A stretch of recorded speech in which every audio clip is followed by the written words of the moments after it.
Friends, good morning. Welcome to my another new vlog. कैसे हैं आप सब? आई होप अच्छे ही होंगे।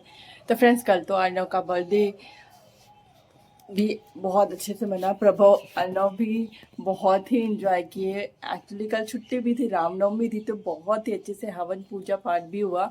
और उसके बाद से अर्णव का बर्थडे भी सेलिब्रेट हुआ। वो तो दिन भर से ही हो रहा था क्योंकि छुट्टी भी थी ना, तो इस वजह से। तो आज तो बच्चे चले गए स्कूल और उनके लिए अब मैं सोच रही हूँ कि लंच वगैरह जल्द से बना देती हूँ, क्योंकि उसके बाद है हम सबके लिए सरप्राइज़। और वो आगे क्या है वो मैं आपको अभी नहीं बताऊंगी। तो कल की पूजा भी बहुत ही अच्छे से हो गई। और आज मैं कलश को वहाँ से अपनी जगह से उससे हटाना भी है, क्योंकि नवरात्रि तो हो गई और बहुत लोग उस दिन भी करते हैं, बट सही मायने में तो कलश को नवमी की पूरी पूजा होने के बाद दूसरे दिन ही हटाना चाहिए। और उसमें का जो भी सामान रहता है वो सब आप बहते हुए जल में उसको प्रवाहित कर सकते हैं। और नारियल जो रहता है वो अगर या तो आप उसको घर के लोगों में बांट दीजिए प्रसाद के रूप में, और या तो उसको आप अगले नवरात्रि तक के लिए उसको अच्छे से उसमें लाल कपड़े में बांध के घर के मंदिर में रख सकते हैं पूजा के लिए। ये भी बहुत शुभ होता है। और या तो कभी ये होता है कि नवमी के बाद वो कभी कभी होता है कि नारियल अगर सही नहीं होता है खाने योग्य, तो उसको भी आप प्रवाहित कर दीजिए।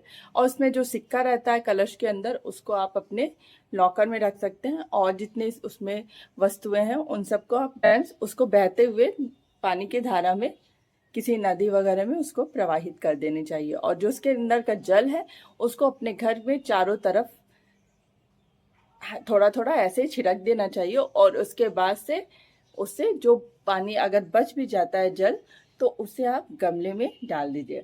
तो अब मैं भी जा रही हूँ वही करने। और उसके बाद भी आज का व्लॉग में तो बहुत ही चीज़ें हैं। तो फ्रेंड्स, आप सब बने रहिएगा व्लॉग में।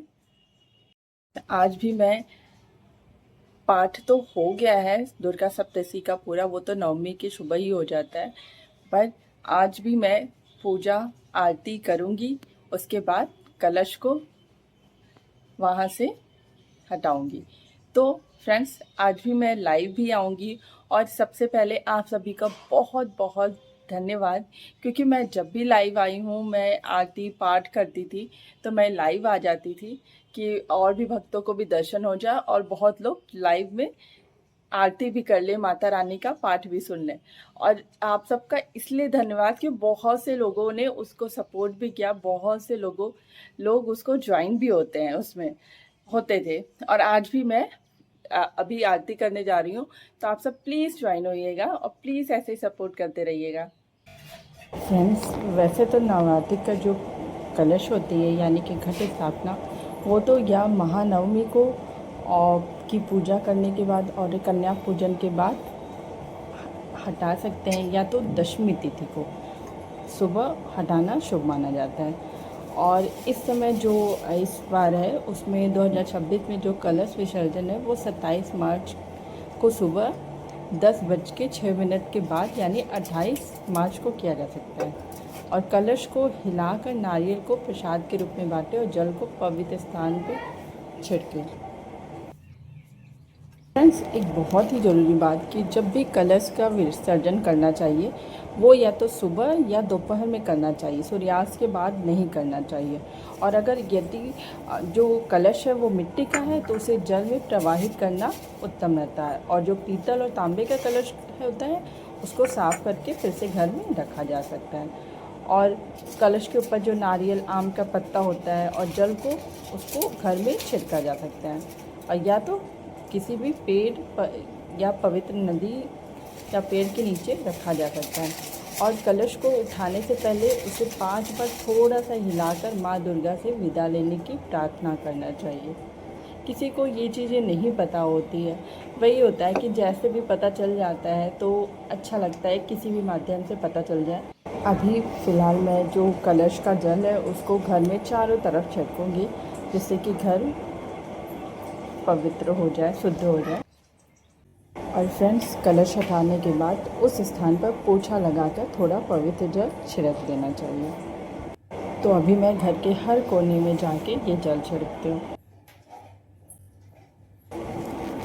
घर का हर कोना, जैसे कि किचन है, सारे रूम हैं और अंदर बाहर हर जगह अभी रोशनी कर ये मैं हर जगह इस जल को छिड़क रही हूँ।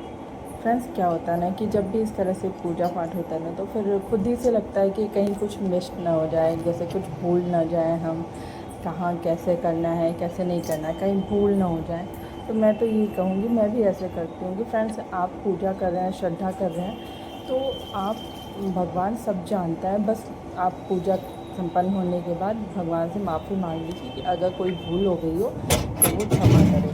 तो फ्रेंड्स, यहाँ पे जो बचा हुआ जल था उसको मैंने गमले में डाल दिया, और जो उसमें सिक्का था, सिक्का को मैं अलमारी में रख देती हूँ, और फिर इस तरह से पूजा संपन्न होती है पूरी।